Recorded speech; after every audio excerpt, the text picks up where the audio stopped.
Because yeah, simply efficient.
Okay, we are live yet again. Today is the 13th day of the Young and Earning Summit, and I'm excited once more time to be here with another fantastic young soul, another beautiful young soul at that, another pretty, amazing woman, young woman that is doing amazing in her field. Today I have with me Mercy Okeke. And before we go into that, for those of us who are joining us right now, as usual, you remember what we do. Let's know where you are tuning in from. If you're in Nigeria, drop your city and where you are in the comment section. And then, secondly, go ahead and share the live stream. There's a button that is showing below the video panel that you're watching, and you can um, just click the share button, and then you have shared this live stream. So we have here Mercy Okeke, and very soon we're going to jump into the conversation for today. But as I said, please go ahead, drop your name in the comment section, drop where you are watching from. If you're in Nigeria, we want to know. If you're outside of Nigeria, we want to know. So as usual, good morning to those, good afternoon, sorry, to those who are in Nigeria. If you're not in Nigeria, please, whatever time zone you are, good morning, good afternoon, and good evening. Okay, so my name is Emeka Nobis. I am the host of the Young and Earning Summit, and today on the show we have Mercy Okeke, all the way from Lagos. I feel that she's in Lagos right now. Mercy, I don't know. Hope you're Yeah, in I'm in Lagos. Lagos. Got that I'm in correct. Lagos. Okay, good. So guys are joining. Please go ahead and share and let us get into the beauty of this conversation. Okay, so Mercy, we have Yes. shared your bio. A lot of individuals know you as Madame Landlady, but maybe there are other parts of you. You know, we have different expressions that we do not know yet about you. So this is the time for you to go share with us. Give us a rundown of your life from when you were born to the time that you went to school up until the moment. Just a brief rundown of who you are, so that maybe we know other dimensions of you, other parts of you that we don't know that we will love about you. Okay, so go ahead and do that. Okay, my name is Mercy Okeke, and I'm a realtor. There's nothing much to me. I'm not doing so much right now. I do primarily real estate and primarily sales and development of landed properties and buildings, both here in Lagos and outside of Lagos. And I've been doing this since actively in 2018.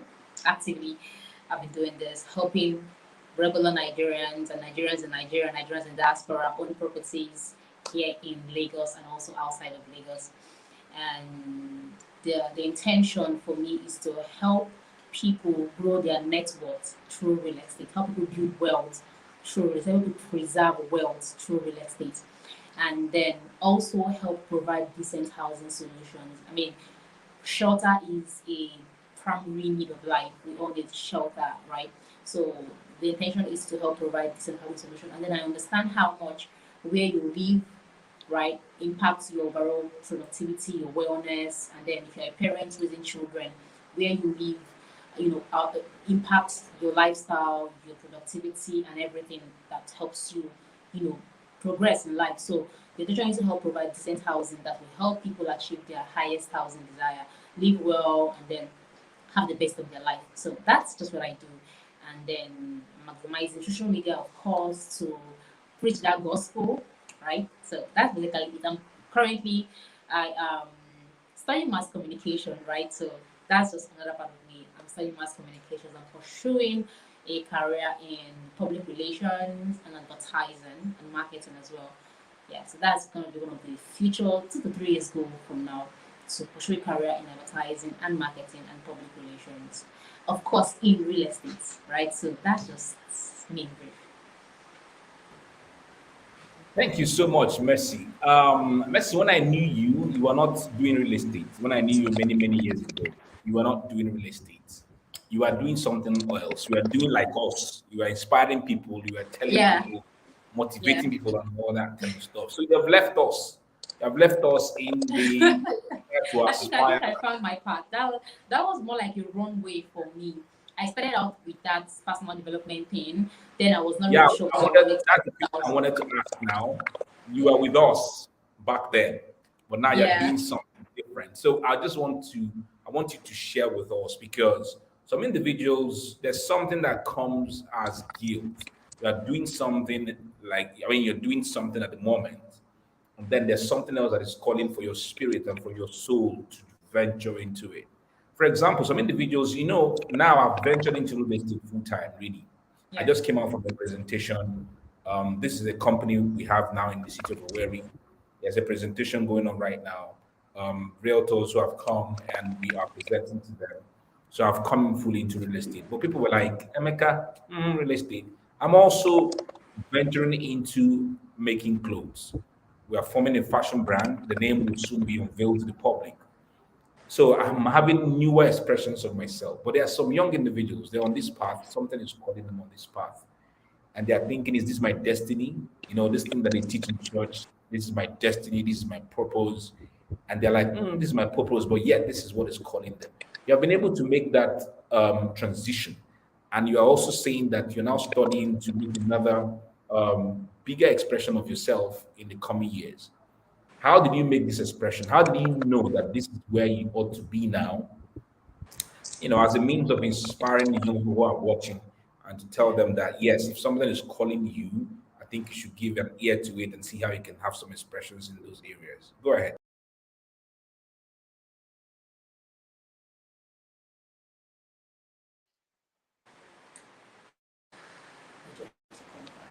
Mercy, did you get my question, Mercy?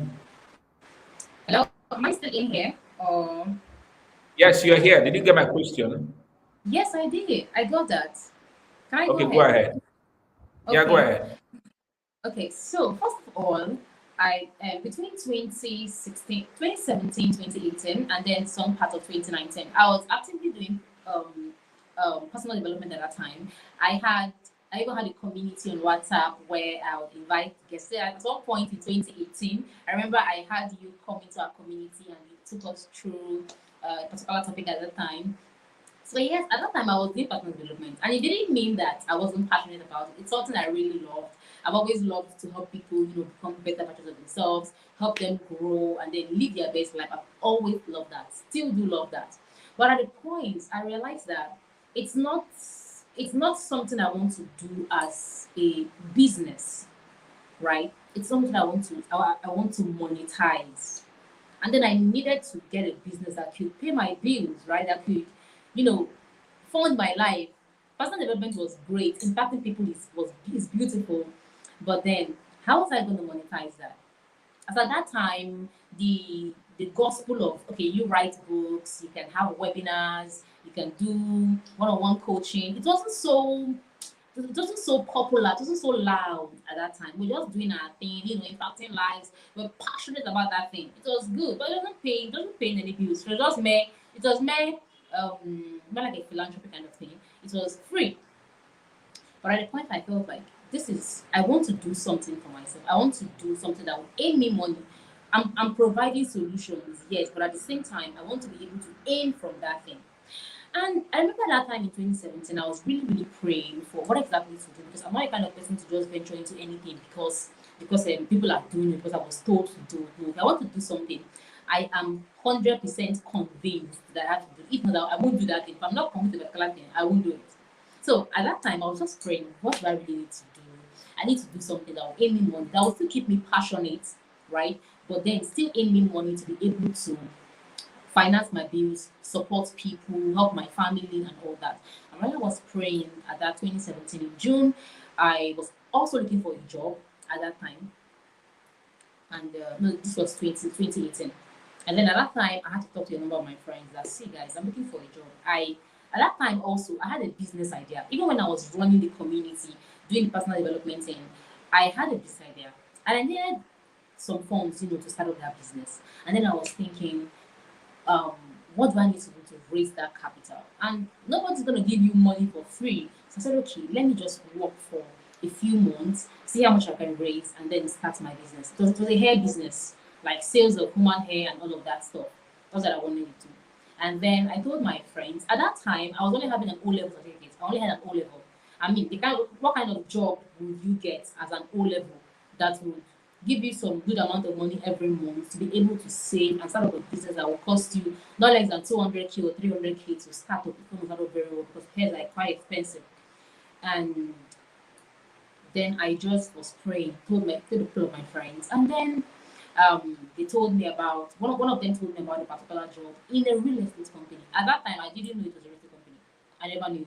I just went there. They needed a cleaner to clean the office and all of that, and the pay was 20,000 naira a month, 2017. But 2017, yes. I went for the interview the next day. That was on a Thursday. Got there, got the job. They told me it was to clean the office, clean a particular hall. It was 2 days after I got the job. I figured that they were doing real estate. And I was like, a 20,000 naira job. How long will I work? How long will I save? How much will I save in a month to be able to realize some good amount of money? But then I there's something I do all the time. I like to, will I call it retrospect, if that's the correct English word. I like to always stand back and observe things. Okay, why is this thing happening to me? What is this thing pointing me to? And then, in fact, God is always at the center, always at the center for me. Always, always, always. So I believe that whatever happens to me, God is just orchestrating things to work in my favor. God is leading me somewhere. So it was insane to take a job of 20K when I'm looking for 300,000 naira startup capital. It didn't make sense. Normal me would have said no. Let me go and look for a better job that will pay me more. But then I took that job, and then 2 days after, I figured that okay, this thing is something I really like, and then something I can actually do and make money for myself. I mean, I figured that I could sell real estate, make some good amount of money, and then get capital to start up my business. And I was like, okay, this is like the jackpot that I hit. And then I started doing, and then when I began doing that thing, when I began to switch to real estate gradually, I didn't bring it online because I was like, how will I switch from being the personal development girl everybody has known to now becoming a realtor? I struggled with it. I remember sending a message to Sheila Robinson. Sheila Robinson, I don't know if you guys know her. Sent her a message one time and I was like, how do I just switch? People should not see me as I'm two-sided or I'm doing too many things. There's this thing about it, don't do too many things, find a niche, focus here, and it's just out there. Then I was thinking of how to make that I needed to make that transition. At that point, I wanted to do real estate. It was a beautiful thing for me, but it wasn't paying me, and it's not something I saw myself doing long term, like doing long term as a full-time business or as a full-time career. No, I didn't see myself there. It just the future in that personal development career was bleak for me, completely bleak. Right? There was no plan, no future goal, no way, no structure around it. So I said, okay, this is not just for me. And then unfortunately, I was losing my peace, and then that conviction I had when I started. I said, okay, I took my time, and then one day, when I spoke to Shane Roberts, I was like, see, just wake up one day, people will adjust. People are going to adjust anyway. This is where my future is leading me to. This is where God is directing me to, and it's just time for you to make that U-turn. Everyone is just going to find a way to adjust to it. Those who adjust, those who are not going to adjust are going to move on and find where they are, where what rocks their boat, right? And then I woke up one morning and came on Facebook here and I made a post and said I shut down my WhatsApp community. I wrote a very, very long post, told them I had to transition, I was moving on to better things, I was moving on to something more important for my life, more significant for my life, and and then I shut the group down, and then I came on Facebook. I made the post reintroducing myself as a realtor. So I think storytelling helped me. Yeah, I just told a short story of how everything happened, from looking for a job to looking for capital for a business, getting a job and figuring out that this job is something I can actually do and make money, and then still helping people own properties is actually a very good thing. And then I just need to make this switch. And then everybody like, oh, congrats, congrats, congrats. And then I said, okay, fine, let's just do this. And gradually every day I was showing up, putting out good content on real estate, trying to make people adjust to the new reality through content creating. So I began to educate. I didn't just come out and start saying, okay, buy this, buy this, buy this. I from that for that first 2 weeks, I was basically telling my story kind of thing, my story kind of, and then telling them the importance of this new field that I was getting into. And then they were, people really, I mean, here on Facebook, people are very, very supportive. At least on the surface level, they are very, very supportive. And then they'll support you. I was getting good comments, getting good messages that was encouraging. And they said, okay, let's do this. And that was just how I transitioned. Wow, amazing. Amazing story that you put out there. Amazing. So I saw two things basically. The power of asking the right Is questions, right? this You were a asking yourself, technical hitch? yeah, I can hear you, I can see you. Okay, okay. So I saw things there, the power of asking the right kinds of questions, because you are always asking questions about your life. And then beyond the asking questions, you sort out individuals who could answer your questions based on the transition you wanted to make. So there are young people who are at at that moment, at that point now. What can you share with them as a piece of advice? They want to make that transition, but they are scared. They want to delve into something, but I'm thinking of what people will say about them. And then they are just within those walls of indecision. What can you share with these young individuals regarding making that decision so that they can go ahead with their lives and begin to experience the beauty that comes with such decisions? Okay, so about making a transition, first of all, if you're convinced about a particular thing, just go do it. If you are deeply, deeply convinced that, okay, I'm supposed to move from here to here, I mean, we should be growing. We all should be growing, right? And if you're convinced about that thing, just what people are going to say and just go do that. Because if you don't do it, you're not going to have peace. You're not going to fully express your God given potential. So if you're still scared of what people are going to say, it means that you can walk away from God's promises to work with people. That's it. So it means you can walk away from God's promise to work with people, and that's a very, very wrong way to live.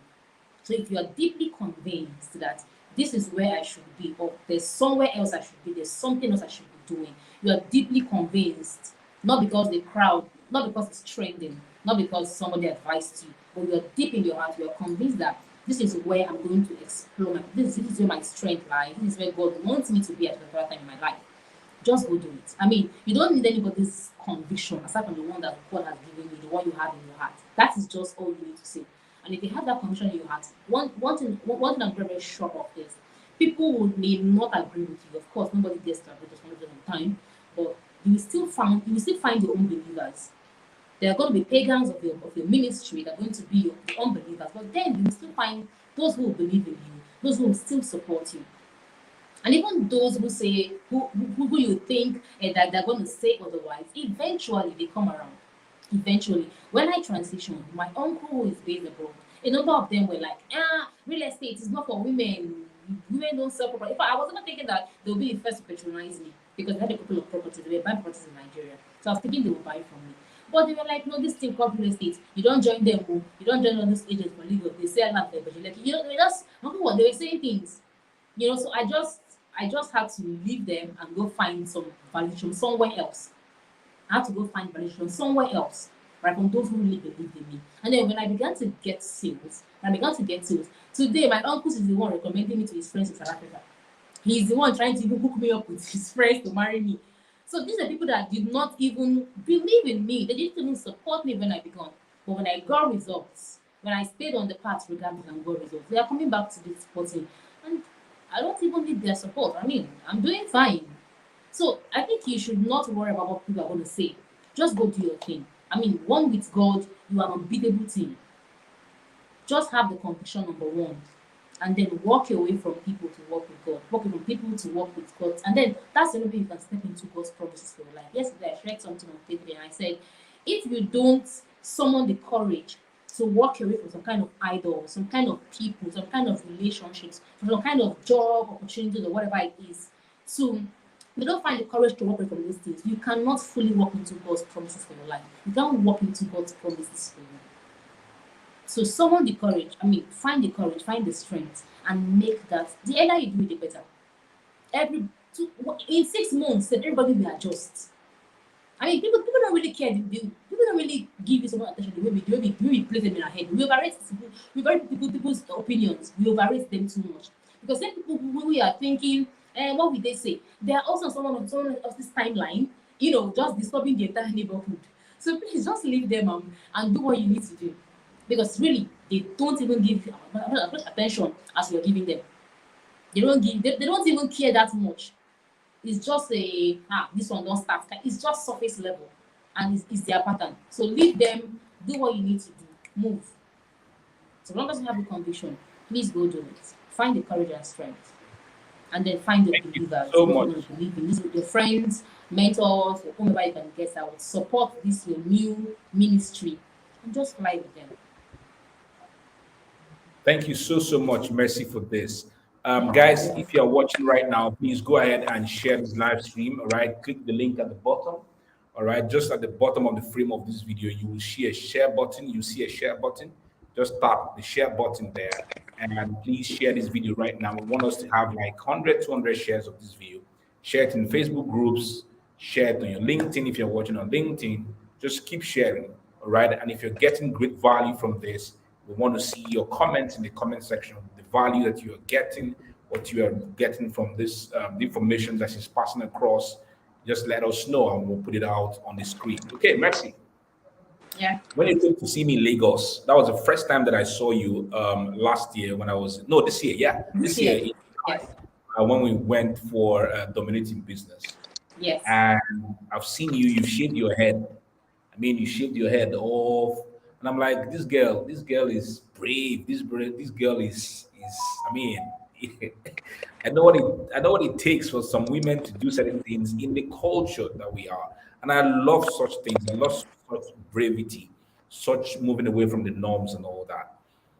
And I believe somehow that you're a beautiful woman and you're in an environment where you're in a space where I don't know how it works for you, but for me in real estate, I found out that this is how it works for me. In my consulting business, my knowledge business, where I do trainings and all that, more of women, I get 90% of women signing up for my trainings and my courses compared to the men. But in my real estate, men come to buy more in real estate than the women. The women are the ones who are bringing the money, the millions to buy in real estate. And I know a few of my friends who are also in real estate, and I see the kind of things that men do or men tend to do when it has to do with wanting to buy lands. So they're either telling you to come to the hotel, they're either telling you to do this. They even open up their mouth sometimes. There was a friend of mine recently, and it was very painful. The guy had the money, and but the guy had said to her that she was very clean, that he had to suck him first before, I mean, he had to suck his manhood first before he would buy the land. And I remember, I think you shared the story too of a guy that bought a plot of land because he was interested in a lady and he bought the plot of land. And then when he found out that the lady was not really interested in him, he told the lady to give him back the money and take the land. I don't know if it was you. I can't remember who Yeah. wrote that Yeah. It story. was me. Yeah. Yeah. So in this particular industry, I know that this kind of things happen. How, as a woman, and particularly as a beautiful woman that you are, how are you dealing with these things, right? I know that bankers face the same thing when they are going to prospect. Ladies, most important, face these things.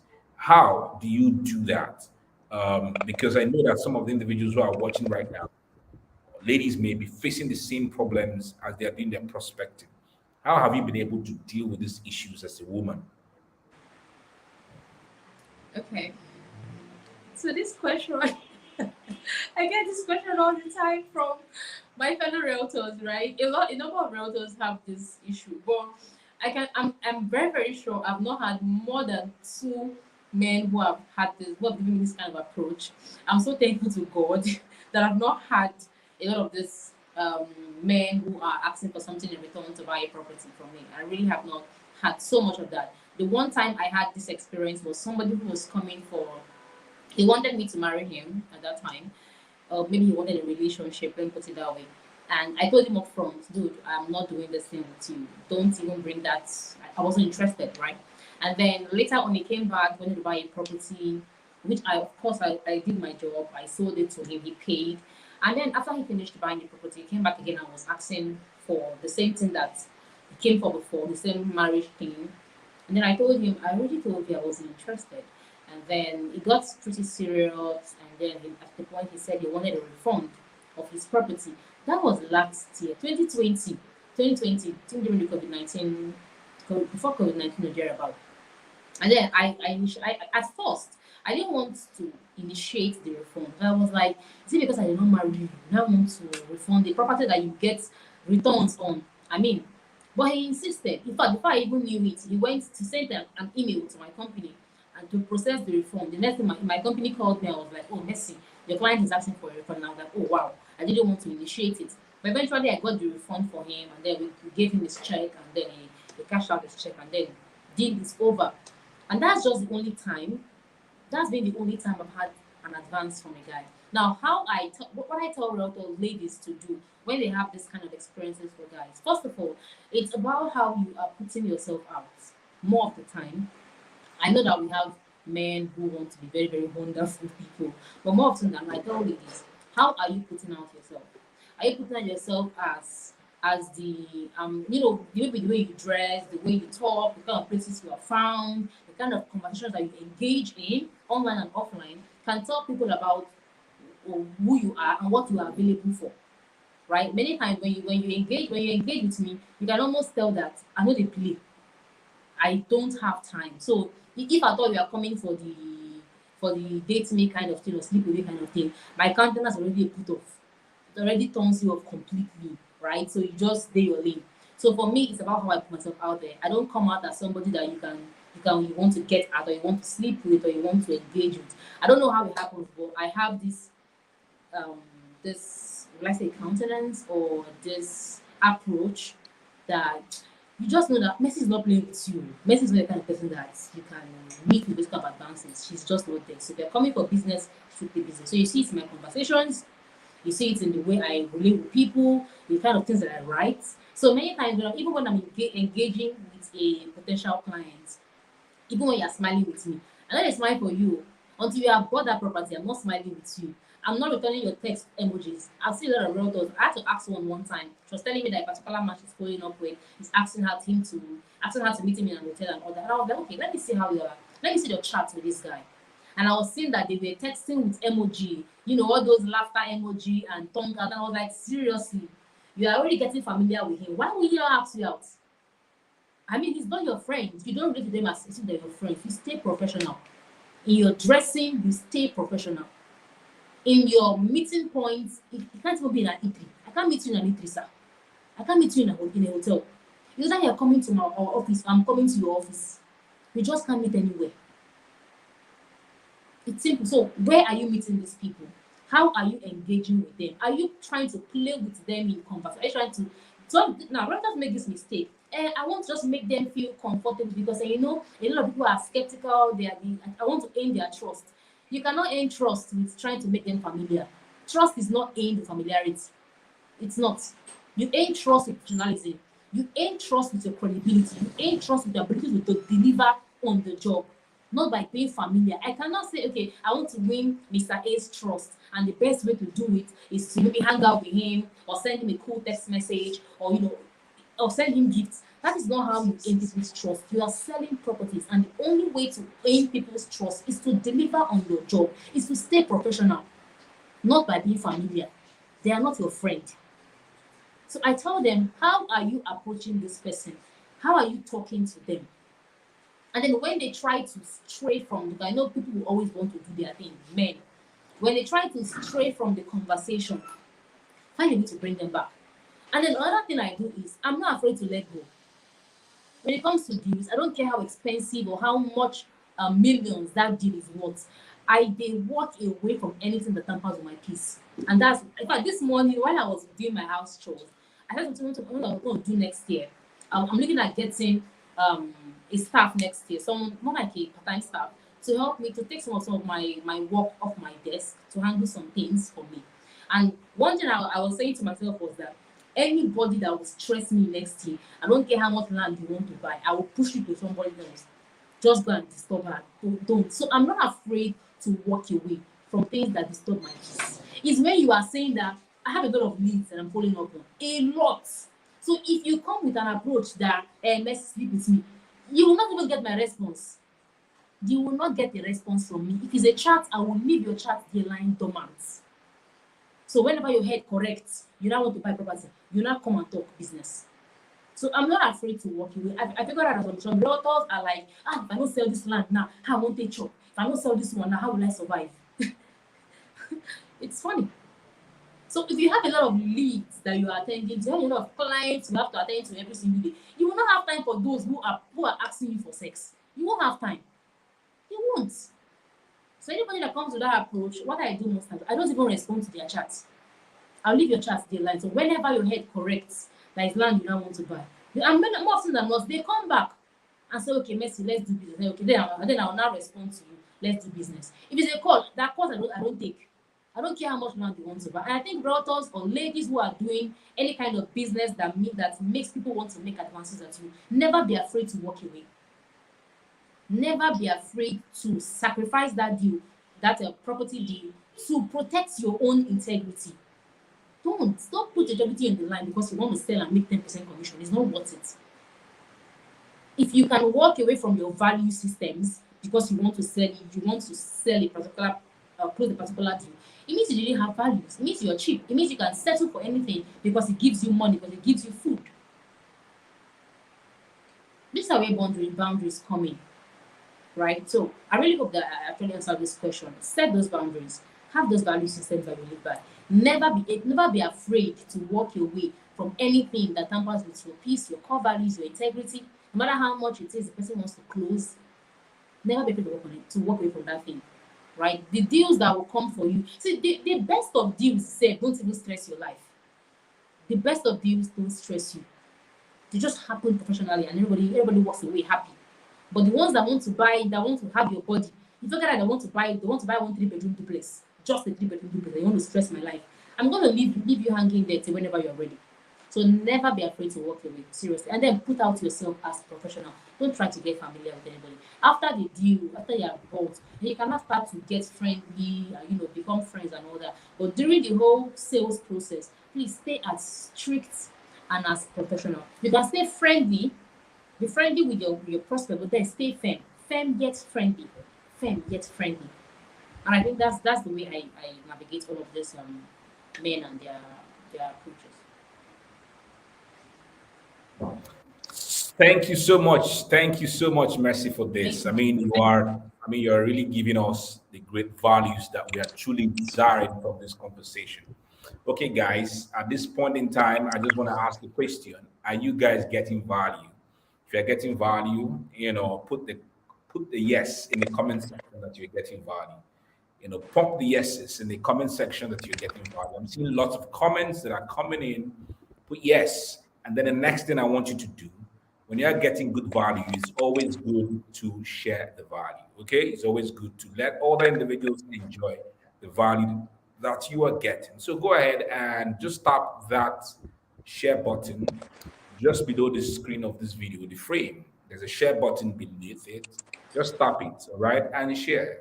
Put in a few words and share. I've seen Nathaniel. Nathaniel has shared. He's also a speaker. We are going to be inviting him to come to share. But Nathaniel has shared. I see Bolua TV has shared. I see amazing friends here who have already shared the value. Okay, so go ahead, just tap the share button and share for us so that more individuals. You can tag your friends, those your lovely friends that you've got. Tag them in the comment section. Tell them, come and see you this conversation. Come and learn from this conversation. Just go ahead and do that and let people come into this conversation. So thank you so much, Mercy, for this. The next question I want to ask you is this, because the essence of us having these conversations Yeah. is for young individuals who are watching us to see how they can go the same line that we are moving. So, my question is this: real estate has been seen to be a big money industry, and if you don't have money, you cannot play in the real estate sector. For young individuals who want to come into the real estate, what are the opportunities that are available? Should they own a real estate company? Should they become realtors? Should they become whatever? What can they become? Can they become consultants? What exactly can? How can they start to play in the in the real estate industry and begin to earn from it? Okay, so for a young person who wants to come into the industry, I advise you come in as a consultant. Except you have so much money and so much experience, and you want to come in as a developer, that's equally beautiful. But then you need to have the money. If you want to come as a developer, you need to have the money, you need to have the connections, you need to have, in fact, you need to know who is who in Nigeria, and then you need to have.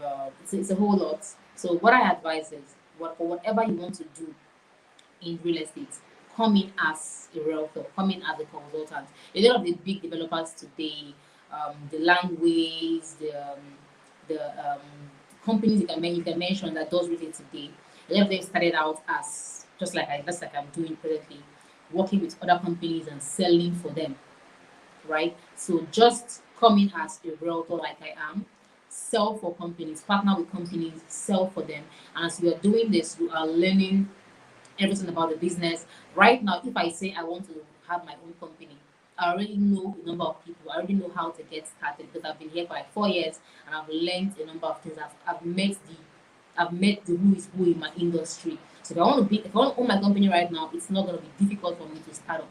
But then it's important that you begin as a realtor, right? Start as a realtor, you learn, you grow, you meet people, and then eventually when you want to transition, it's gonna be easy for you. So here in Lagos, I think Nigeria as a whole, we are privileged to be a country where the government does not send us. If you go to Dubai or the US, the UK, you need a license to sell properties over there. But here in Nigeria, there are no barrier to entry. Anybody, in fact, if you meet 10 people in a day, 7 are selling property, 7 will tell you they are agents, right? So you just need to just say, okay, I want to sell properties. The next thing we already have a community of realtors here in Nigeria, right? It's called the BRG. I don't know. The number of realtors they would know BRG. So it's an association of realtors in Nigeria. It's mostly in Lagos, but then we cover a number of other cities, Abuja, Port Harcourt, yeah. So all you need to do is a brokerage.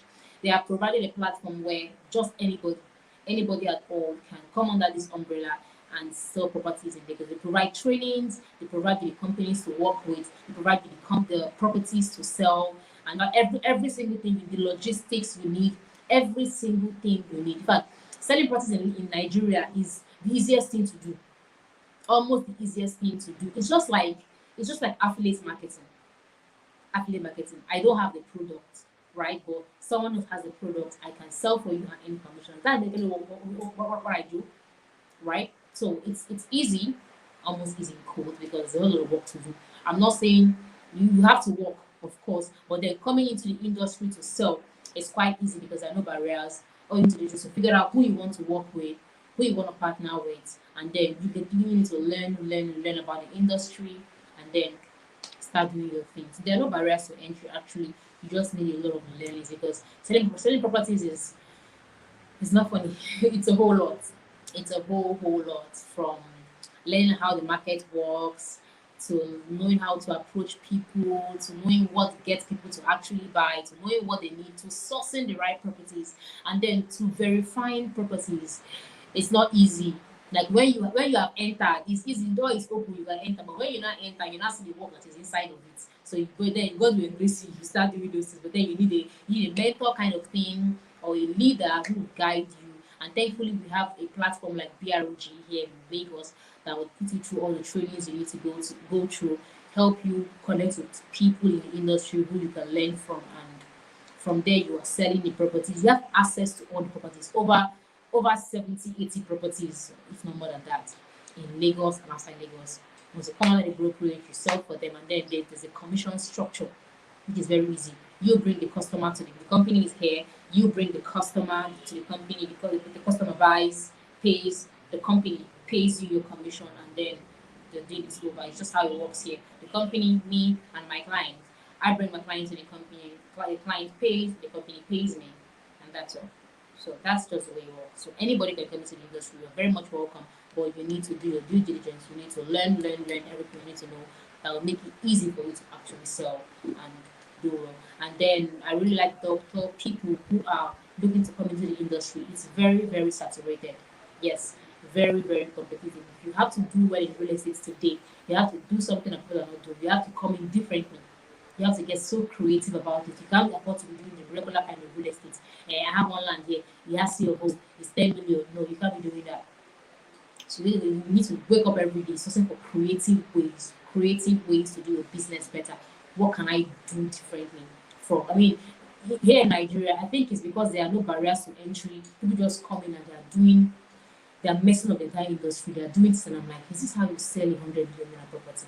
You see the way a lot of brothers are putting on the property. It's never hungry to buy, right? You see a lot of brothers approach the business as if they are selling crayfish by the roadside. So if you want to come in here, really, we have seen a lot of things that doesn't speak so well about the industry compared to when you're comparing to Dubai, comparing to you see rentals in Dubai, rentals in the UK. You see how they come out. In fact, it's hungry to buy properties in Dubai or in the UK, but because of the way they put it out, the way they make everything so creative and beautiful. Go on Instagram and see them. But here in Lagos, Nigeria, people are just doing it as if more just seafood chop, you know. So I really want to tell realtors, if you're looking to come into the industry, please come correct or don't come at all. Come correct or don't come at all. Really. Thank you. So let's look at the issue of values, as values affect, because I see a lot of today. Let me tell you the absolute truth. So before coming in here for this session, we have Okay. have people who want to become realtors in our company here, the real estate company that we floated. Okay. When I walked in, one of the ladies sitting down, waiting for the presentation to start, called my name, and then I looked at her. She smiled at me like something she knew from somewhere. So when I walked into the our boardroom, and then they all came in, and the girl said, "Are you not a Mecca novice?" I said, "I'm a Mecca novice." Said, "Okay, well, have I met you before?" She said, "Yes, that I have spoken somewhere," and she mentioned the name of the place. That was about 2 or 3 years ago when someone invited me to go to speak at one event like that, for young individuals. And then you know what she now said? She said that when I heard about the company and I saw the name Nobis, and I realized that this name rings a bell. And then she began to do her research. And when she found out that the company was tied to me, she became at peace. And I said, "Why did you become at peace?" He said, "It's because I've seen you over the years. You've exhibited trust, you've exhibited integrity, and that I know that your name being attached to this thing means that you guys are true." I mean, I felt on top of the world hearing her say that such a thing. Is all about values. So we see individuals in the real estate industry doing all sorts of rubbish. They sell one land to, like, yes, this morning now I woke up. I don't want to mention the name of that company, that brand, but I've heard a lot of rubbish about them in recent times. But I wouldn't say it because I've not had a first-hand experience. But someone else woke up this morning and resigned from the company and made a long post about why he resigned from the company, underhand practices, selling land to multiple individuals.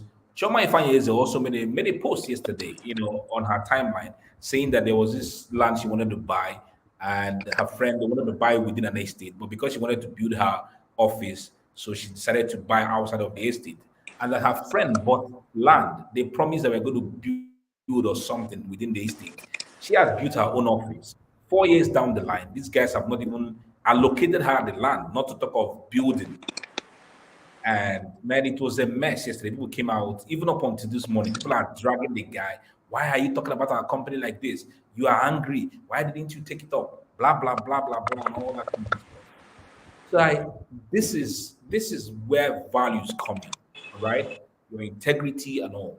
So tell us the role of values in making money as young individuals, not losing ourselves because we want to make money and we tell lies, we say the things that are not supposed to be. It's same thing. By the time I joined network marketing company, there was something I didn't like because I saw individuals in the company doing it. And so they want to bring people to come to a presentation. They will now say, you are coming to a business presentation. And so you are going there expecting that they are going to talk about business. And the next thing they're now telling you network marketing, bring two people and make two people. And I said to my people, I will not do it. If I want you to come for a presentation by this company, I will mention that you're coming for a network marketing presentation so that when you are coming, you understand that I deliberately decided to come and listen to this guy speak about network marketing. And it was working for me. They were wondering why it was working, but it was working because I was speaking the truth. I didn't want to cover and say you're coming for wealth building, you're coming to grow your wealth, and then when you now come and I'll start telling you network marketing, go and build your team, go and recruit and all that kind of stuff. It all boils down to value. So speak to our hearts and our souls regarding value system, and if they are coming into the real estate sector to play by the rules, to play by the rules is important. So just give us a rundown, the value system that has helped you to remain on top of your game, to become truthful, for individuals to believe in you. I mean, when I mentioned your name, people were like, Madame Landlady, yeah, yeah, yeah, yeah. Because I feel that you have dropped something in their souls that have made them to connect to you deeply at that level. So go ahead and share with us. Okay. Now, anything that's not built on high value systems is not sustainable. Anything that's not built on values will fall. It will fall. And that's that. A lot of people need to come to, even aside, it doesn't matter if you're not doing real estate, but I'm going to come to that. It doesn't matter if you're not doing real estate, but whatever you are doing, if you don't establish that business on values, it's going to fall. Doesn't matter if it stays for 1 year, 2 years, but eventually it's going to fall. Because you can't take people for granted. You can't take people's money, hard in sweat, and go free.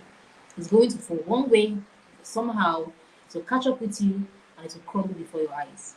So, if you are building for the long term, if you are building something that is transgenerational, now that's where the transgenerational mentality should come in. Don't be a hustler. It's when you are a hustler, you want to just hustle for money. People come from a very poor background, a very humble beginning, and then you wake up one day, then society puts so much pressure on you. You want to just make it by all means. You want to make it by all means, and then you try to just do a lot of things because you don't even care who is being trampled upon. You want to just do everything to make money. That is when you compromise your values because you are hungry, because you never see food chop. You will compromise your values when you are poor, both poor in mind, poor in stomach, poor in everything. You compromise values. But if you're coming from a place where it doesn't matter if I am hungry, it doesn't matter if I starve, it doesn't matter if I am homeless, but this thing called integrity is priceless, and I will protect it. I will protect people. It's just your value system. And don't be a hungry person. Don't be a hustler. Now, people are often reach out to me and they're like, Mercy, you are so consistent. Every day you're showing up. I'm like, why would I be consistent? Why won't I show up? Even days when I feel like I don't even have the energy, I am so drained, I still show up. Why? Clients reach out to me and they tell me, Mercy, this is my entire life savings. This is everything I have worked for. I'm pulling out every single thing I have worked for all my life to buy a property. And you think I will take that for granted? You think I would allow somebody work for years, and maybe they're pulling out their pension funds or their entire savings to work with you, and you want to play with their entire, they'll be swear for you and it will catch you. So you don't play with people's lives. What I sell is properties and it is transgenerational. It doesn't end between me and the buyer. Someday the buyer may maybe die and The child is there. I should be responsible for that transfer. So I am selling something that will be transferred from generations to. So I am not as well. It's not a matter of you buy, I eat money and go and sleep. No, I don't eat money and go and sleep. I had a client who bought a property from me in 2019. He's currently building on that property, and all the time I tell him, okay, if you need me to go there and help him monitor his building, let me know. I will go there because I did not just sell for you to collect money and eat and go and sleep. No, I am involved in every single step of the way. I'm not leaving you. So if you understand that you are doing something that is transgenerational, something that would last for us, even that is if you are building a legacy brand, you will not play with integrity, you will not play with people's trust. So now this company that has sold a property to somebody and in the last 4 years you can't deliver. Do you think people will have the how do you keep a face in Nigeria? Who is going to trust you? Imagine they pay the entire influencers in Nigeria to put out the company's name. That company has crumbled. And that's why I said anything that's not built on integrity and good values will crumble. So imagine this company's name coming out to the market and to the public space, and people are saying, okay, nobody will do business with you. And that's like your entire life is crumbling in front of you. What are you going to do?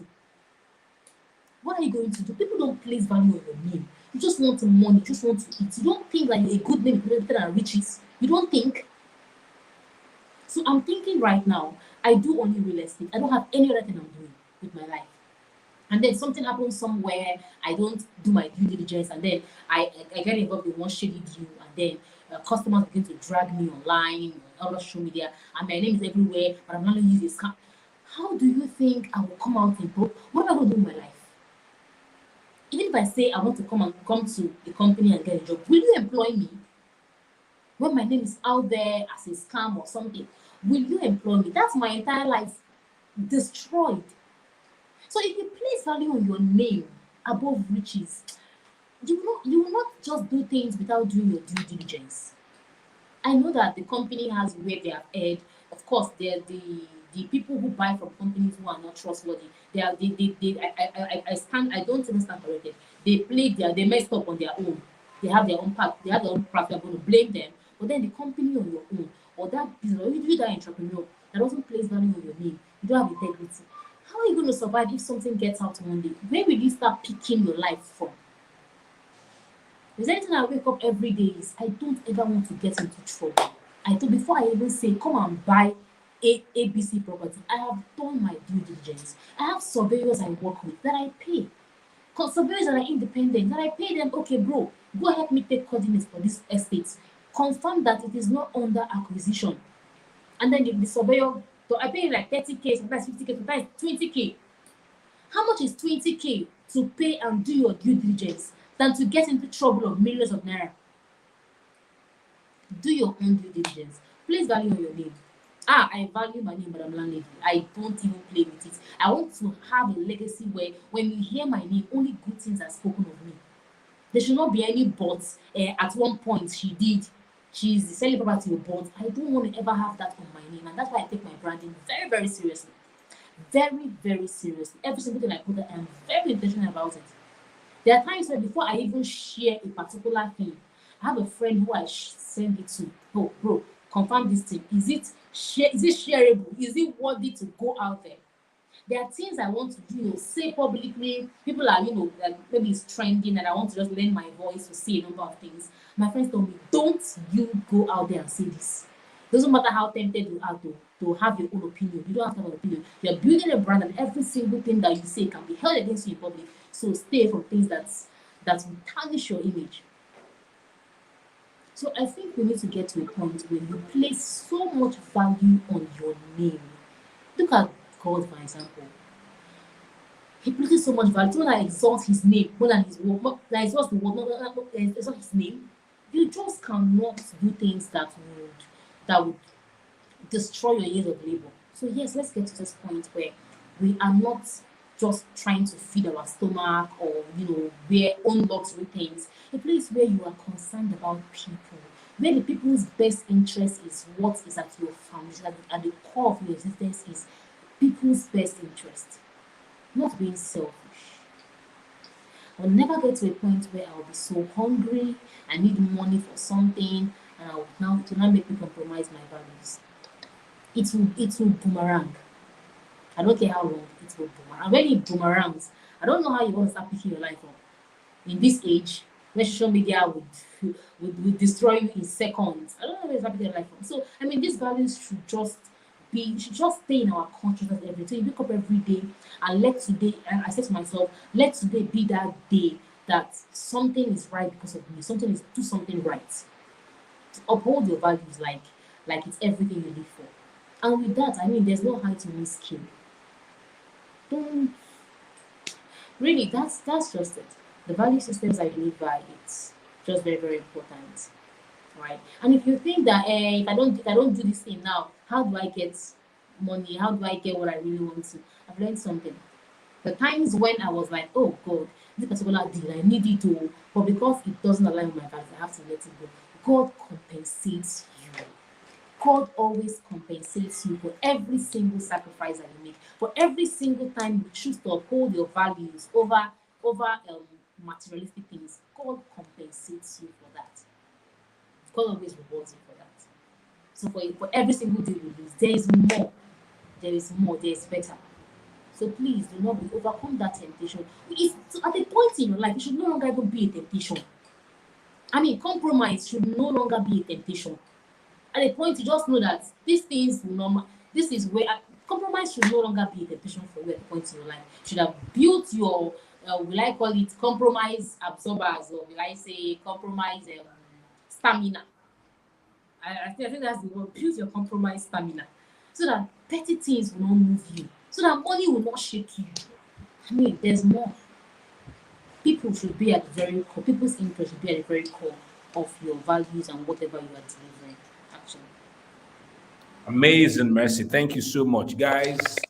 You are watching right now. I know they've gotten good value. I've checked the number of shares. The number of shares are not so many as we anticipated.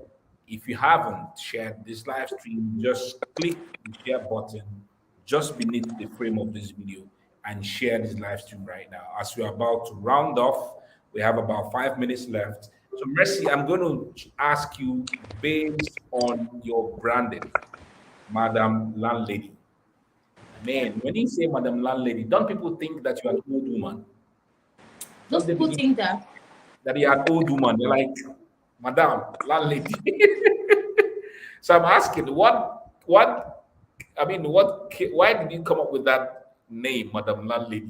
You get what I mean? Like the first time I heard it, I was like, Mexican. I mean, this sounds like she's an old woman that has a house, that wants to sell the house, that kind of stuff. But it has stuck in people's heads, anywhere now. People say, oh, Madam Landlady, Madam Landlady. Even some people don't, I think that some people don't even know that your name is Mercy, messy. really. Yeah. They just know that your name is Madam Landlady. So, how did it come about that name as a brand name? And then what's the impact of branding in running a business, in making money as we begin to wrap up on this conversation? Okay, so this was in 2020. I think a very early 2020, or was it even 2019? I can't even remember, but I know between 2020 and 2019 and 2020, I was using a particular name, your property HR, your your property expert. That was the name I was just using randomly. But then my name Mercy Okeke was still more pronounced. But I was using your property HR as my on my handles on other platforms. But at the point I was like, I needed a name that when people hear it, I don't need to explain myself. I don't need to tell you what I do. You just know that okay, this is a property related name. And then that day I was just scrolling randomly on Instagram. I've been trying, but I've changed my Instagram at that time. I changed my Instagram handle like 2 times from your property expert to your property HR. I've just been changing this name back and forth. And then I was like, I still need, I still haven't found that name that resonates. And then that day I was scrolling randomly on Instagram. And then the name hit. Madame Landlady. I was like, what? I screamed. Immediately I changed my name on Instagram. And then first of all, I searched if there was anybody bearing that name, both Instagram, Twitter. I said there was nobody bearing that Madame Landlady name. And the next thing I did was change my Instagram name, add it to my Facebook, change it on Twitter, TikTok, every single place I changed it. And then I began to add it to my posts. I began to be more intentional about putting out the name. And then when I do my videos, I begin with hi, Madame Landlady here. So just like that, the name began to stick in heads. And then when you hear the name, you don't even need to ask me what I do or what it is I'm doing. And then I was very, very intentional about my branding, very, very intentional about my branding. This is where I'm going to give credit to somebody who I'm seeing comments here, Wisdom Bradford. Yeah, we worked together for since that 2020. And yeah, when that name changed, I like to say it's prophetic. You can know I'm very, very religious. But I like to say when that name came, it changed the game for me completely. It was like something in me was just awakening that okay, now I began to push. And then at that 2020, that was when I had a big break, like the break I've not had since 2018, 2019 of doing business, even in the COVID-19. With that name alone, and then me still doing my stuff, I got the highest number of deals I've never gotten in my life. Between that October, after the lockdown was lifted, October to December, I sold like crazy. I think the name helped a whole lot. And then talking about branding, this is where I began to work with this guy, who's in Bradford here. We worked together from 2020. And then, we worked a lot together. Every single thing, we did campaigns. Everything we were doing was targeted at pushing out the name, pushing out the brand for people to get to trust you, know you, like you, trust you, to buy from you. We did a lot of work. A whole lot of work had gone into this. Campaigns, intentional campaigns that will run for 60 days or 90 days, intentional campaigns.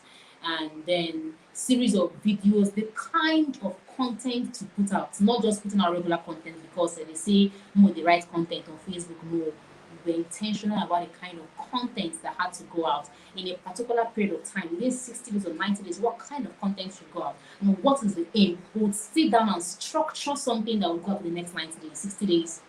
And just like that, so we're very, very intentional about it.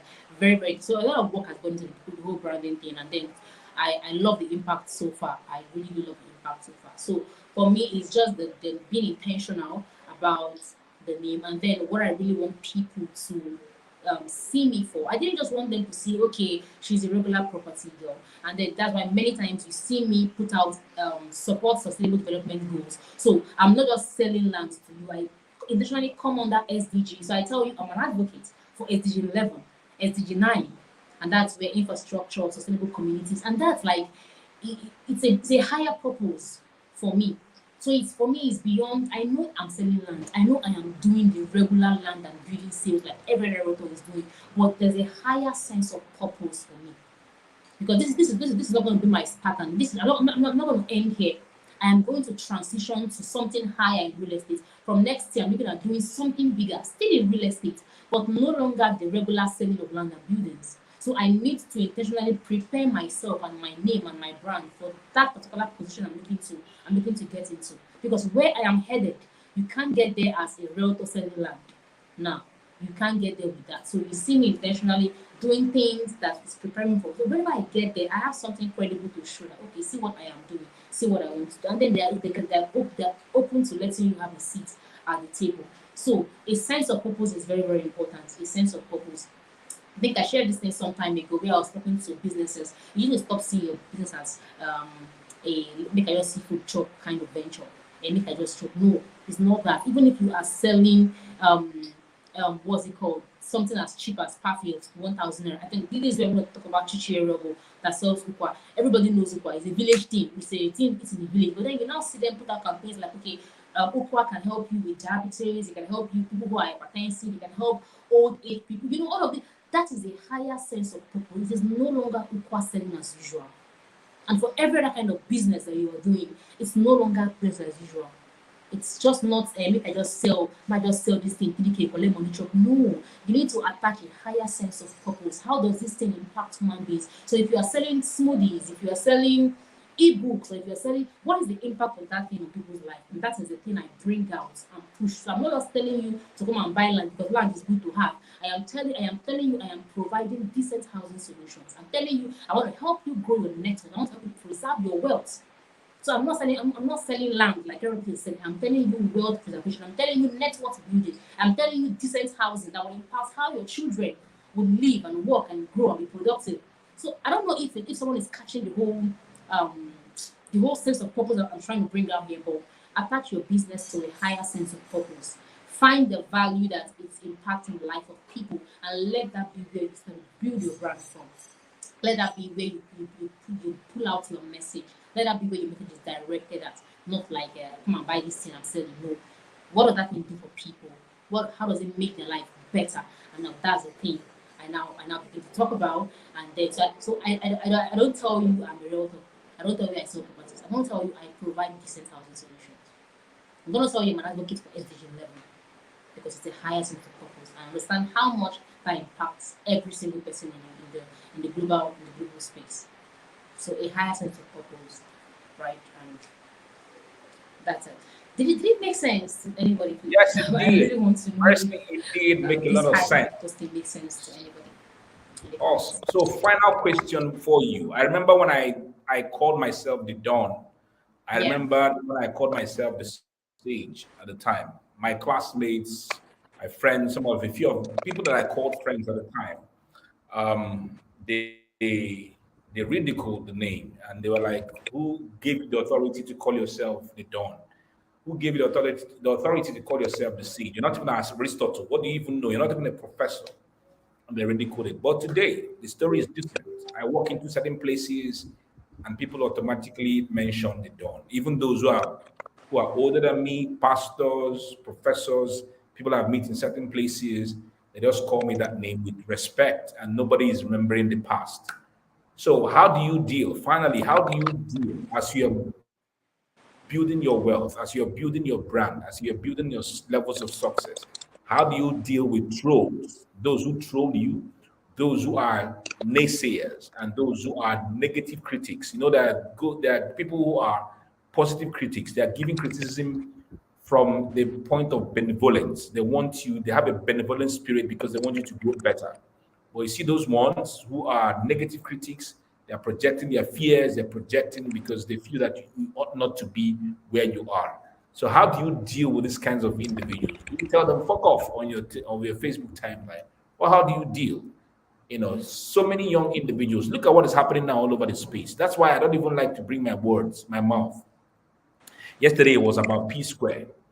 P Square and the new girlfriend or the new wife. I don't know. Everybody was just writing. People are writing posts, and you can't find me writing such a thing. I mean, poking my nose in how people are having their love lives or having sex, and I mean, it's crazy. And sometimes when I see individuals who I feel should be intelligent enough not to engage in these mundane conversations, and they are doing it, it breaks my heart.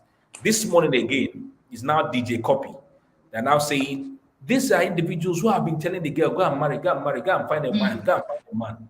Now she has found a man. They are now saying, how can you find a man in 25 days? Are you sure that you're not the one marrying the man? This morning now, they are now saying that she has low self-esteem.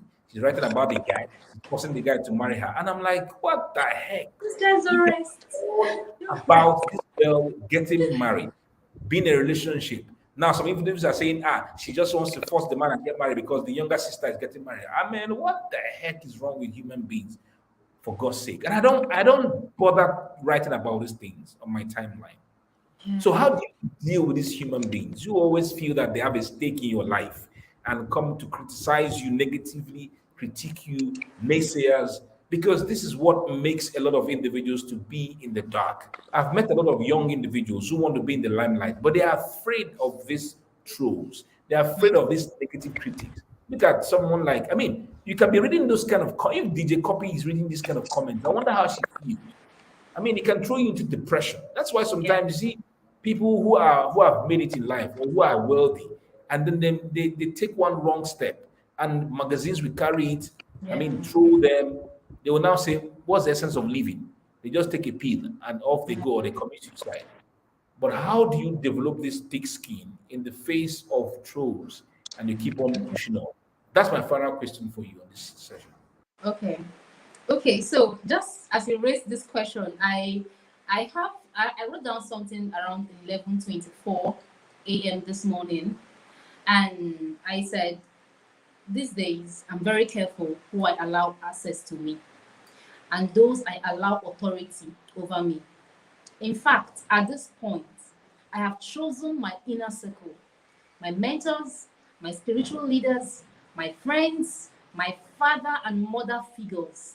Anyone who is not in these categories, we are just experiencing life together. And your opinion about my life is inconsequential. I wrote that this morning. I don't know how, it just came to my head and I wrote that. And that's like the summary of this whole thing.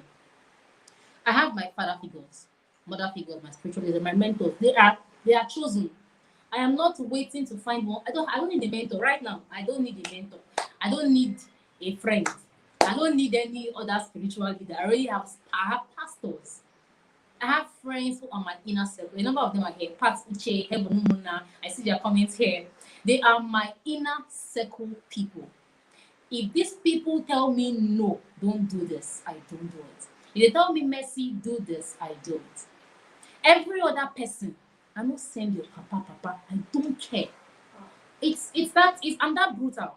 I don't care. So long as people who are my spiritual leaders, my mentors, my friends, and and they have vetted this thing I want to do, or I have their approval, or they have criticized this thing, and then I've been able to take correction. Every other troll, or every other social media criticism, I don't even see you. You'll be shocked how inconsequential you are in my life. I know they send them. So the thing is, choose those you give your listening ears to. I can't afford you walking around life so carelessly. Anybody can just say something and it throws you off balance. No, it means that your life is a democracy of the people, for the people, by the people. My life is not that way. My life is a military. And there are people around me to guide me. If you have chosen your people, your role models, your mentors, your father figures, your spiritual leaders, your friends, if you have chosen them, hit the battlefield and anybody will come near you terminate the person. Because you have chosen people who should guide you through. It's when you don't have guidance that you come on Facebook and someone will say something and you begin to feel depressed. Me depressed. I don't even see your comments. Oh. The ones I see, I delete them and I don't even think they're even existing. If I see any rubbish comment on my Twitter, I just delete it. I don't even engage you. I just delete it quietly. But I want you to know that if you are coming out to throw Madame Landlady or just say Madame Landlady did or did not do, you are inconsequential. I don't care because you don't have a brain over my life. You don't even know me. The only people you should allow such authority over you are those you have carefully chosen, years of experience, those you have tried their spirits, people that you have vetted, people that you see, okay, this is somebody I really want to be, this is somebody I actually admire, and somebody that you have been able to test the quality of their thoughts. Not people who are still struggling through life looking for food to eat, because of it, and they make up comments and making you depressed. How? Why? For what? Ha! Somebody that even has just 10 MB will not come on Facebook and say it's like you're not busy. You need to, find the whole essence of this is this. Find people. Get your life figured. Get your life structured. Have your mentors. A, B, C, D are the only Mrs. A, Madam this, Mr. This, Pastor Wale are the only people I listen to. Every other person, I don't give a damn. I don't even care. It's when you don't have these people to guide you. Just when you now come on Facebook and you're like, at me, hide my identity. Looking for advice of social media. Social media is an abattoir. They will slaughter you in the comment section. Is that where you want to be getting advice from? Are these kind of people that today they're saying A, next minute they're saying B? They'll be stressing you. How can you even attain your life's purpose when you are on the altar of social media comments? You lay your life on the altar of social media comments or social media trolls, social media users. It doesn't make sense. I'm not saying don't relate with them. Yeah, you can play around. We are all experiencing life together. You're not my friend. You're not a decision maker in my life. You're only so put them in their place. When you put people in their place, it helps you know who you should listen to. So put people in their place. See where you are. Oh. We are only experiencing life together. You're only my church member. You're only my schoolmate. Good morning, or we go. Any other thing you say about me does not hold water. I am not listening to you. I am that rebellious. I have chosen to choose those who you want to give authority over you. Have them. They can be 10. It can be just 5 people. They can be at least between 5 and 10 people. Or depending on how large you want the circle to be. But make sure that you have tried, these people have years of experience, you can try the quality of their thoughts. These people are refined and tried in fire, not those who are also in social media looking for who to advise them as well. So choose people that have sense, people that, I really want to be like this person. I like to authority with their thoughts, I love them, they are refined, and then you now stay with them. If you need directions, you can always go to them and then trust them to give you refined counsel. And then whatever they say, you take it to be it. Whatever that person is saying should be considered. We should make peace with that. Choose your authority figures. Every other person, you're only experiencing life together. And that's the way I deal with. I don't even see them. I'm sorry, I didn't see you. But whatever my inner circle says is what I take. It's what I take. Every other person, I don't say anything. I don't. And that's just it. So let's get to that point. If you don't have these people, please start choosing them. Your pastors, your spiritual leaders, your maybe you're a Christian, you're a Muslim, choose your spiritual leaders, choose your mentors, choose your inner circle friends, and then stick with those people. And that's just your life is easy. Your life is not a democracy, sir. It's not. It's a military, and you should handle it like one. If you handle your life like a democracy, you will be killed on the battlefield. It's because Nigeria is a democracy. That's the reason why we can come out and we are dragging our president, because of course we need him to do what we asked him to do. Because life is a democracy. But not mine. You can't tell me what to do, bro. You can't just come out and then think that you can tell me, or you can impose your way. You can tell me, you can dictate how my life should be, what I should not do. You can't. You don't have that. You don't give me that kind of authority over you. You don't. So choose authority figures, and they should be the ones who are consequential. Every other person is inconsequential, and that's just it. Ah, preach, Papa, preach, Mama, preach, Papa, preach, Mama. You preach, man. Thank you so much. Thank you Thank you so so much, much. Mercy, for the time that I've had here with you. I'm very glad and excited. So, everybody who has tuned into this live session, you guys are amazing. As I said, as we're about wrapping up right now, please still go and share. Click the share button just beneath the frame of this video, and then go ahead to follow Mercy. All right, follow Mercy. Her number, follow her timeline, and you can see her WhatsApp number on the screen. Strictly business on the screen.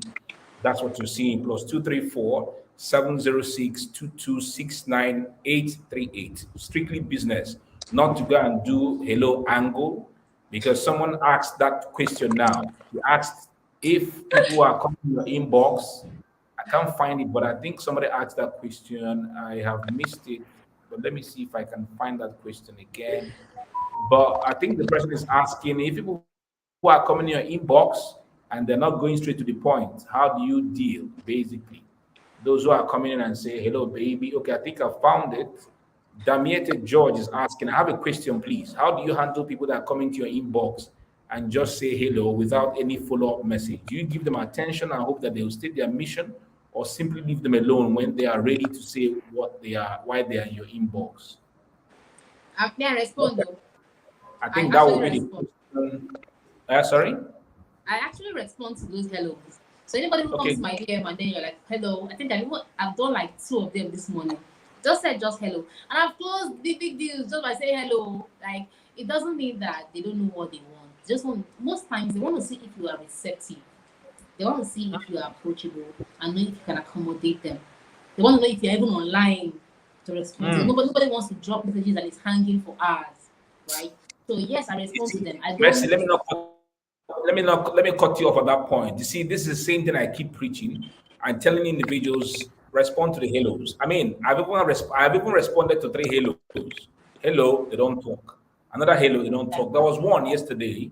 She eventually, okay, I think after two or three hellos, she now said to me that there's something she wants to tell me, but she's still packaging it how she can tell me and entering into the right frame of mind to tell me. It was eventually yesterday that she opened up to tell me, and it was a very deep stuff, because I feel that all this while she may have been watching me, my response online, the way I do my things, before she eventually opened up yesterday to tell me, and it was very painful.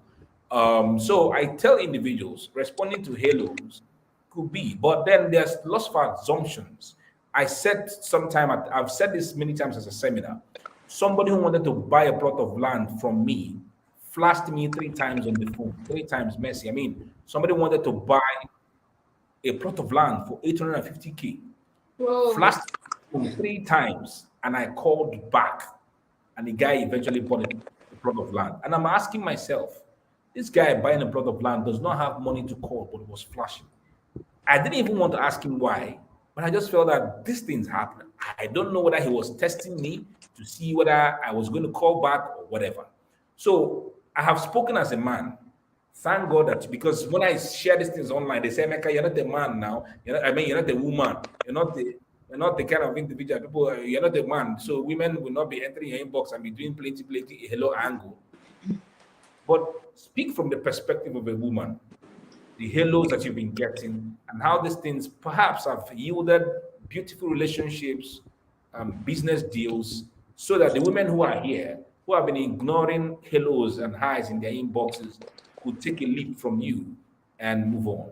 Go ahead. I think that should be the last question now, Yeah. responding to what the girl I actually asked. respond to those questions because, I mean, why should a simple hello trigger you? If you see a simple hello and it triggers you, there's something wrong with you. I mean, just a hello. if, if a hello, I mean, why? If it's a hello baby, if the person adds baby or any of those endearing names, it can trigger you if you're the kind of person who is open to those kind of endearing names. But a simple hello, it doesn't trigger me. Just say hi, okay, how may I, and then I will help you, okay, how may I help you? Or may I know you please? If it's a stranger. I go ahead and try to initiate a conversation because I know the deals I have seen from that simple hello, right? So it will trigger you, bro. You get hellos, right? Even the hello baby. Most of when I get the hello baby, hello dear, especially on Facebook, I first of all I go to your profile. I do a profile. Okay, hello baby. Looks like this one has potential to buy. I will respond to your hello baby. Those hello angle, I respond to them. Yes, because what am I doing here? I'm trying to sell my market. Except your social media because don't just just play around. But here I am selling markets, and every single person that I meet is a potential customer, and it's how I relate with you that determines if I close you or not. So when you send me hello baby, I tell you okay.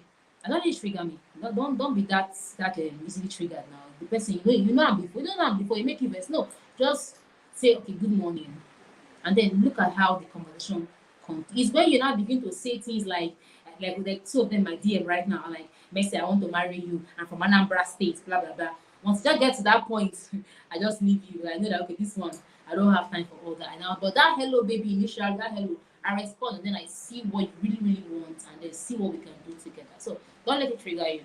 You have to work on your emotional intelligence. You have to do that. Don't let it trigger you. I mean, I've seen good deals from total strangers who begin with hello, right?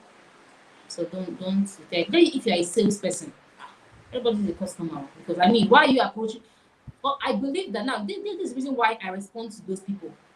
Anybody who reaches out to me, 95% of them are coming for business. Then when you get my number randomly on social media, I'm not on social media. I'm not just existing here as a regular social media. I am selling a market.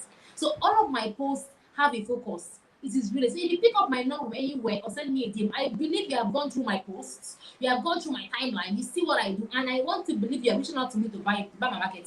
So when they come, however you come, I still relate with you. Because I know that my profile here, my name, everything is streamlined. You know what I'm doing. So it's not a matter of what do you do for a living or can I know you. You already know me. So now I want to know what I can you know me. So now I want to know what can I do for you. So No, that's but how I Messi, respond to you. Messi, sometimes they want to, like, I remember a particular a guy that came in my inbox and he said, I have been to your timeline, I've seen your website, but I want to hear from you what you do. God no, these people I just think I can't ask the guy, say, man, which part of me again you want to you want know? to know. Then he said, where am I from? What's the name of your village? All right, guy. I said, guy, I don't have the time for all these things. I have my time to do other things, I beg. So Really, if you really want to come for business, let's talk business. Something else. That was the end of the conversation. I just knew that the guy didn't just have anything else, man. It was yeah. time. I mean, the guy said he had looked at my timeline, seen everything, but he wants to hear from like hearing from me. Does it negate what you've seen on my timeline, or does it negate what's True. on my website? Crazy stuff, man. So, but then I just had to end the conversation there because I had other Yeah. things I needed to do, and till today the guy had not reached out to me anymore. So, man, we just have to find ways to keep Yeah. dancing to the tunes and seeing how we can modify and be flexible as we Yeah. keep on relating with individuals. Some of them even come to me to come and test how they have heard the Mechanobis is open, Mechanobis is accessible, Mechanobis is that is main, and so they are coming in to test, So to check. test. Do you get? They are checking and testing, and I mean, but Messi, there are certain things I'm even seeing right now. There are certain things I'm seeing right now which I want to share for those individuals who are building and becoming more successful. I've come to find out that some of the individuals who don't like me, who don't like what I do, are sending some individuals to come my way to test me. So they form as if they are women. They open up Facebook timelines that they go. I don't know how they get all those pictures, and they are sending me certain conversations, not necessarily in terms of relationship or anything, but some certain things that my spirit will tell me that this one no real. This is something that they're trying to rope me in into something. And sometimes I tell them, let's have a video call. Then they'll come up with an excuse that they can't make video calls. I say, what's your WhatsApp number? Let's have video calls. They start making excuses. My place is not fine. My environment is my face is not even fine and all that. When I tell them, okay, where are you staying? They tell me, and I tell them. I sometimes I lie, and they tell me, okay, I'm in Enugu. I say, okay, right now, I'm a business consultant. I just came into Enugu now to do a deal. Can we see? And then I mentioned it. I just quickly Google somewhere in Enugu and I just mentioned the name. And I say, can we see here? And the next thing they say, I don't have transport money. I don't do this one. I do this one. So, okay, where exactly are you staying in Enugu? I can come there right now. And they're like, no, I don't. That's when I begin to find out that they have been set to extract certain conversations that they want to use. Yesterday, one, the same thing. She formed like a woman. I kept on. Okay, I said, she said it says in Port Harcourt, come, let's see. Three good times. The second time she said to me that she was about taking her bath. I said, okay, no wahala. I gave her a landmark. I didn't give her my office address. I gave her a landmark first to get there and then call me. Give her my number. After a few minutes, 30 minutes, I said, okay, are you done with your bathing? Can we now see? She said, sun is too much. She can't come out. I'm like, but you told me that you were already on your way. You get what I mean? So after that, I blanked her completely. She come in and say, hello, hi, this, that. I wasn't responding. I all lock up. And the thing that the painful thing was that I will read it to make sure that she finds out that I've read it, but no reply. The other day she said, can we hang out somewhere? Welcome and no reply and lock up. It was yesterday. She now sent compliments of the season. I lock up. I don't even respond. The next thing she now said, if you don't want to talk to me, then block me. I say, please block yourself off. And then after a few minutes, she blocked herself. I was like, oh God, thank you. Wow. So as you are building on this, as you are building, there are certain individuals who are not coming. They are being sent by people that like what you do. So we have to be very careful how we keep, having this conversation. So some of them are like, we heard that you are a good guy. We heard that you're accessible. But how come you're not that accessible? So, I mean, one was very angry that I didn't reply her message on time. I'm like, do you know I'm a human being too? I have other things I'm doing. I have to create content. I have to do marketing. I have to do that. So you're not experiencing. Do you think I have to be on my phone all the time responding to messages? When will I have the time to do? She said, well, she was looking for my time. She, now when somebody's following you, you should give the person attention because I'm a follower. I'm like, yes. Do you know how many thousands of followers I have? If I keep on doing that on a daily basis, when will I have the time to make money, or will you give the money? Do you get? So a lot of things keep coming up. I will not act condescendingly to people. I will not speak ill of people, but we have to be flexible in the same way that we keep dealing with these people. So thank you, Mercy, for Thank you sharing so, from so much. Thank you. woman. And I'm glad that we have got here. We got here. We had this conversation. God bless you for Thank you so, all the so things much. Thank you. you're doing. Thank you so A much. lot of comments. I think today is the longest number, the most number of comments that I've ever had on this Wow. summit. I mean, your people are here. They are all dropping console. I see Thank you you. so Pat much. Uche, I see you. Damiete George. I see you. You know, I see my best girl, Pat Uche. yeah, I see you here. I Elijah see my baby Author. girl. I see Elijah Elijah Author, I see also. you. I Console, see I you see also. Thank you you. for being here. You guys, Damiete, I see I saw you. Heaven Umuna. Heaven Yeah, Umuna is Heaven here, Omuna my is here village, too. my inner circle people. Yeah, I I see the see Caleb. message. Oh, thank you for being Caleb here. is saying online space is full of shaggy. The time they use it, you know. It's all good. It's all good. I'll All tell right, you. guys. So thank you. It's been an amazing session Thank today. you The so gods of much. the internet, the gods of the networks allowed us today to do this. No wahala in between. So thank you, Thank you. Thank you. everyone, for tuning in. Go and talk about this, what you can do for us as a means of gratitude. Talk about the Young and Earning Summit. Tell people to sign up, Young and Earning Summit, youngandearning.com. I look forward to having this conversation. I mean, having this summit once or twice every year. This is the first, so we are checking and tweaking and seeing how best we can present for 2022. So, guys, thank you so much for being part of this session. Thank you Thank to Mercy. you. Thank you. If I had put down money to pay you, I don't think that 1 hour 30 minutes you spent here. Thank you. Thank you I don't so know how much. much I I would have paid appreciate you, you. but thanks Thank for you. sharing from the depth of your experience and heart. Yeah. All right. So from me to Thanks. you, anywhere you are, Lagos, Nigeria, out of Nigeria, God bless everyone. See you again tomorrow at same time, 12 noon, for another blockbuster session with another amazing young soul who is going to come in here to share from the depth of their hearts. Okay. Goodbye and God bless you, everyone.